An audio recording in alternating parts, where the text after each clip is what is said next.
So if you've got an analytics team in place and you're looking to really get the most out of them, talking to them is absolutely the first thing to do. They will let you know if they are bored or if they are overworked or if they feel like they're not focusing on the right things. One really good solution that we've found is making sure you prioritize the work. It's very, very easy for someone who's a product lead or product manager to turn around and be like, oh, I want to know this, I want to know that, and just be constantly pinging new questions to an analyst. And it can be very difficult for an analyst to prioritize that stuff.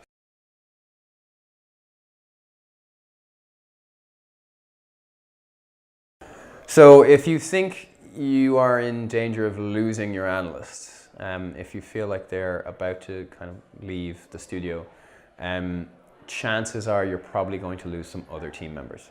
So, the things that keep people on board are, they're relatively universal. People want to work on interesting projects. They want to feel like they're valued. They want to feel like they're part of a team and that they're achieving something. And also, company culture plays a big part in that. Specific to analysts, I can only speak to the experience I've had managing analysts.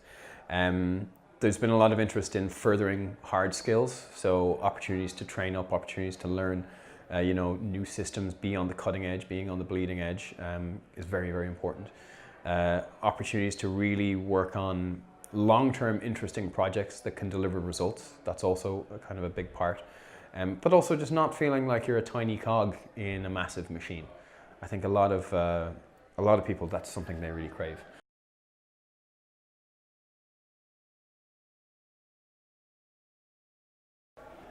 One of the best ways of making your team hungry for data is to constantly provide them with results. That's probably the main thing. And very, very clear results. I've worked with teams in the past who have been very dismissive of data until the data has told them they've done a really good job. Once you've told them that once, they're hungry for it again. The first taste is free, but after that you got to pay. So finding stuff that not just focusing on the negatives. Sometimes data is really used just to be like, the game is broken here, we need to fix it. There's a problem here, we need to fix it. But being able to turn around and say things like, 80% of our users are engaging with this thing. Brilliant. Really, really good. Or, look guys, out of everybody who starts this kind of level, most people finish it. More than 50% of people finish it. And then you change the conversation into less into, hey, there's a problem here, and more into how might we be better. And then data just becomes a natural part of that, and people really enjoy hearing that they are getting better. So if you can find a loop of doing that, then that's a great start. Then you can start introducing places where things maybe aren't so good. And then once you have that contrast, the rest kind of flows from there.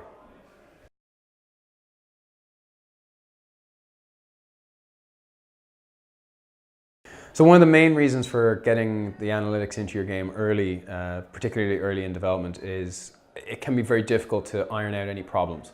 And it is business critical stuff that you're working with. So it's a key risk that you need to triage as soon as possible.